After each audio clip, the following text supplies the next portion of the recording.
the song as a whole thing.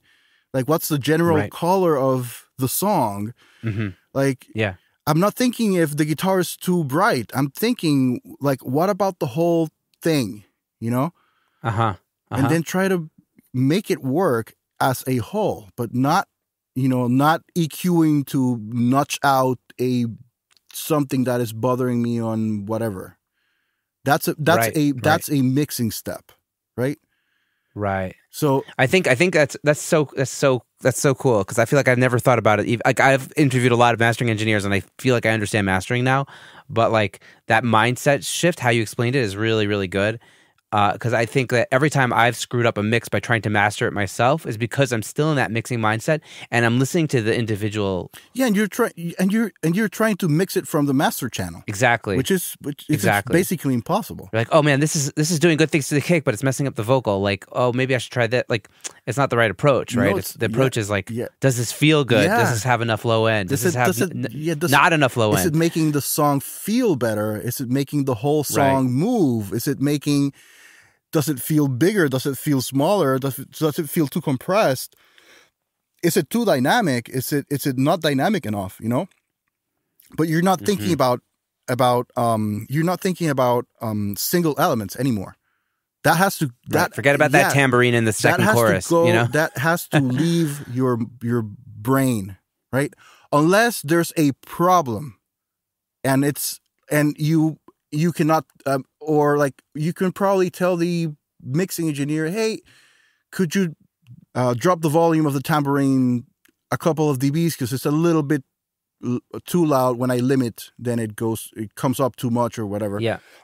And then, yes, you can think about that, and maybe you could use a de-esser to take care of the tambourine if you cannot go back to the mixing engineer.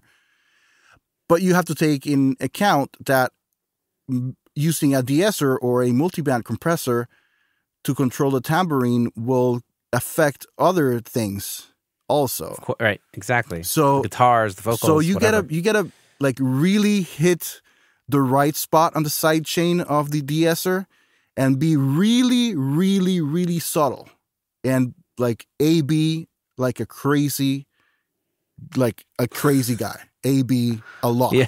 Because we as mixing engineers tend to make big changes. Right. We make bold EQ moves. We might compress things to death, right? Because we want to achieve a vibe, right? Right. But in mastering, no, that's not how you do it. That's really cool. So knowing that, like, what do you kind of leave a mastering engineer to do on your mixes? What are you kind of leaving up in the air still? Well, since I've been mastering stuff, I kind of have noticed how I would like to get a track if I was mastering it. So when I'm delivering something for mastering, I try to make it sound as finished as possible, but not as a master, meaning I'm not going to squash the track against the limiter. The track is going to work perfectly without the limiter. If you put a limiter on it, you'll get it loud pretty fast, because I would have controlled a lot of things before, right? And I'm probably going to leave it very dynamic, like very open sounding. I used to compress on the master bus a lot in the past.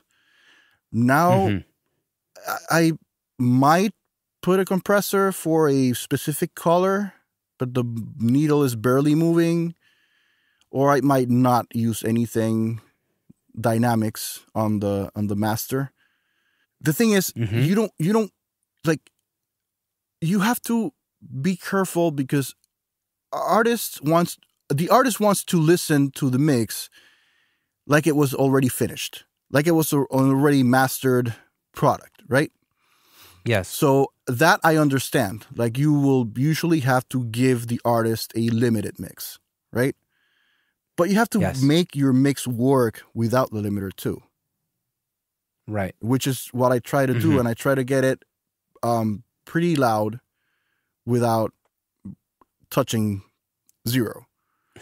And then when you I'm not talking about pretty loud, like, oh, it's going to be -6 lofts, or not that. But it's probably... We're talking about like -12, yeah, -14. it's going to be -12, probably -10, yeah, without a limiter. Mm-hmm. And then when you put a... That's pretty loud without a limiter, -10. But when you put a limiter on it, then you just do a couple dBs and then you're at 8. -8. That's it. Yeah.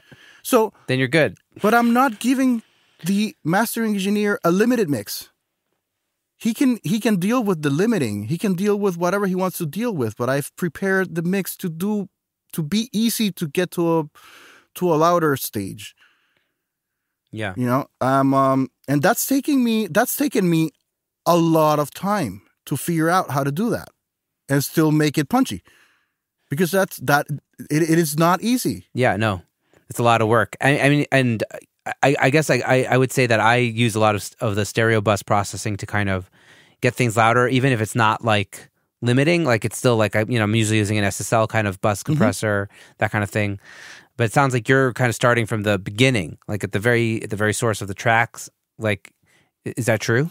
Yeah. Well, the first thing I do when I open a mix is, I'll listen. I mean, I'll listen to the reference track and everything, the usual stuff. But when I start getting into mixing, the first thing I'll do is try to figure out a chain on the master bus that will actually give me the color or texture that I feel the song needs. Oh, okay. Interesting. Yeah. So I'll open plugins like, for example, a UAD Varimu, but not compressing. Mm-hmm. Or an Acoustica plugin with some sort of like, the preamp simulations that they have, not compressing. I've heard about them. I haven't used them, but yeah. Yeah. Or any plugin that has some tonal characteristics or whatever, I'll just try them out and see which one works or which combination works without any compression or EQ to give a texture. And then I'll mix. Uh-huh. And then I'll mix into that. But I'm not compressing. If I feel at some point that I need to compress because I feel the song is too it's not tight enough or whatever, then I'll throw a compressor on. And then I'll figure out, okay, how much compression do I need? Am I messing the song up when I'm throwing the compression in, or am I making it better? Right? And then I use a lot of plugins have the A and B setups. Mm-hmm. Yeah. So I usually have on setup A, I'll have one setting of compression, and on setting B, I'll have another one. And I mean, most of the time, one of those will be no compression at all, and the other one will be compressed. But like a gain stage, so that I like volume level. You can hear that. It's exactly the same. Right. So I'm only listening to the compression. And since I'm not compressing too much, I'm not thrown out by the huge change on the mix. Okay? Right. And this I'll usually figure out very early. Like when I've kind of found the balance of things and whatever, like the way they're like a balance that I feel that it's fine.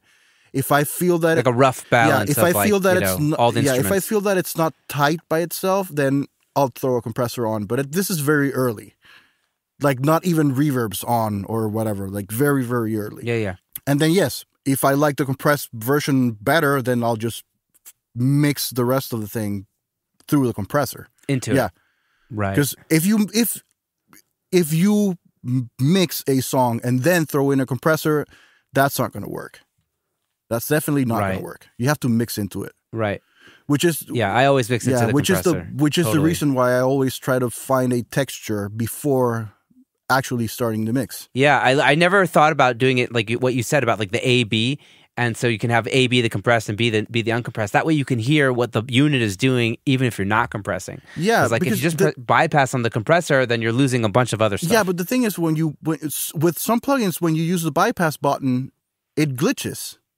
So it throws you off. That's also true. Yeah. So some of them have an on-off switch, which is their own bypass. But if you use the plugin window bypass button, some of them they have glitches when you bypass, and absolutely, and they just throws you off completely.